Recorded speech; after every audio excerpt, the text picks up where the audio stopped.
பிரியமானவர்களே, ஆண்டவராகிய இயேசு கிறிஸ்துவின் நாமத்தினாலே உங்களுக்கு எங்கள் அன்பின் நல்வாழ்த்துக்கள். இன்றைய தினத்திலும் நாம் வாகமன் பகுதியிலே மலைகள் நிறைந்ததான இடத்துல நின்று கொண்டிருக்கிறோம். இந்த ஒவ்வொரு பெரிய மலைகளிலும் செல்ல பாதைகள் உண்டு. அதே போலத்தான் வேதத்திலும் பரலோகத்தில் செல்லும்படியாய் ஒரு பாதை குறித்து சொல்லப்பட்டிருக்கிறது. அது என்ன என்று பார்க்கலாமா? யோவான் எழுதின சுவிசேஷம் 14வது அதிகாரம் 16வது வசனத்தை வாசிக்கும்போது, அதற்கு இயேசு, நானே வழியும் சத்தியமும் ஜீவனுமாயிருக்கிறேன், என்னை அல்லாமல் ஒருவனும் பிதாவினிடத்தில் வரான் என்று சொல்லப்பட்டிருக்கிறது. ஆம் பிரியமானவர்களே, இயேசு கிறிஸ்து நம்மை பார்த்து சொல்லுகிறார், நானே வழியும் சத்தியமும் ஜீவனுமாயிருக்கிறேன், என்னை அல்லாமல் ஒருவனும் பிதாவினிடத்தில் வரான் என்று இயேசு நம்மை பார்த்து சொல்லுகிறார். இந்த மலைப்பகுதிகளில் ஒவ்வொன்றிலும் செல்ல ஒவ்வொரு பாதைகள் இருக்கிறது போல பிதாவினிடத்தில் பரலோகத்தில் நாம் செல்ல வேண்டுமென்றால் நமக்கு பாதையாயிருக்கிற, நமக்கு வழியாயிருக்கிற இயேசு கிறிஸ்துவை பின்பற்ற வேண்டும். நமக்கு அவர் மாத்திரமே தான் பாதைகளை வழிகளை ஆயத்தப்படுத்தி வைத்திருக்கிறார். அவருடைய பாதையிலே, அவர் நமக்கு சொல்லி தந்த மார்க்கத்திலே, அவர் நமக்கு உபதேசித்து தந்த, அவர் நமக்கு கற்பித்து தந்த, நமக்கு கற்று தந்த வழிகளிலே நடக்கும்போது பரலோகத்திலே செல்ல முடியும்.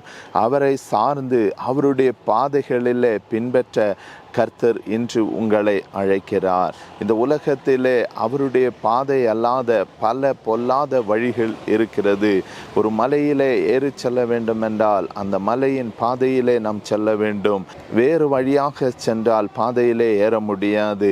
ஒரு மலைப்பகுதியிலே ஏறும்போது உங்களுக்கு தெரியும், பெரிய பாறைகள் இருக்கும், பெரிய கற்கள் இருக்கும், காடுகள் நிறைந்திருக்கும், முட்களினால் சூடப்பட்டிருக்கும். இப்படியாக பலவிதமான பிரதிகூலமான பாதை வழியாக நாம் கடந்து செல்லும் போது அந்த மலையின் உச்சியிலே நம்மால் சென்றடைய முடியும். அதே போல்தான் பரலோகத்திலே செல்ல வேண்டும் என்றால் நம்முடைய வழிகளிலே பலவிதமான பிரச்சனைகள் உண்டு, நம்முடைய பாதையிலே பலவிதமான போராட்டங்கள் உண்டு, நெருக்கங்கள் உண்டு, துயரங்கள் உண்டு, துன்பங்கள் உண்டு. இவையெல்லாம் சகித்து கொண்டு தேவனுடைய வார்த்தையை பின்பற்றி அவருடைய பாதையிலே செல்லும்போது நம்மால் ஒரு நாள் பரலோக ராஜ்யத்தில் செல்ல முடியும். அங்கு சென்று விட்டால் கவலையும் இல்லை, கண்ணீரும் இல்லை, துன்பங்களும் இல்லை, துயரங்களும் இல்லை. அதனால் இயேசுவின் பாதையை பின்பற்றும்படியா இன்றைய தினத்திலே உங்களை நாங்கள் அழைக்கிறோம். சேர்ந்து ஜெபிப்பீங்களா? எங்களை நேசிக்கிற நல்ல கர்த்தாவே, நல்ல பாதையாகிய கர்த்தாவே, நானே வழியும் சத்தியமும் ஜீவனுமாய் இருக்கிறேன், என்னால் அன்று ஒருவனும் பிதாவினிடத்தில் வரான் என்று சொன்னவரே, இன்றைய தினத்தில் கர்த்தாவே உமது பாதையை எங்களுக்கு வெளிப்படுத்தி தாரோ.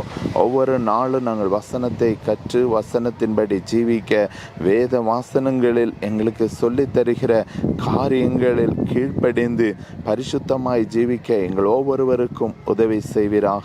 இன்றைய தினத்திலும் என்னோடு சேர்ந்து ஜெபிக்கிறோம். அது பிள்ளைகள் ஒவ்வொருவரையும் பாதுகாத்து கொள்ளும். அவர்களுடைய பாதைகளில் கர்த்தருடைய பாதுகாவல் கூட இருப்பதாக. இயேசு கிறிஸ்துவின் மூலமாய் ஜெபம் கேட்ட எங்கள் நல்ல பிதாவே, ஆமென். ஆமென். God bless you.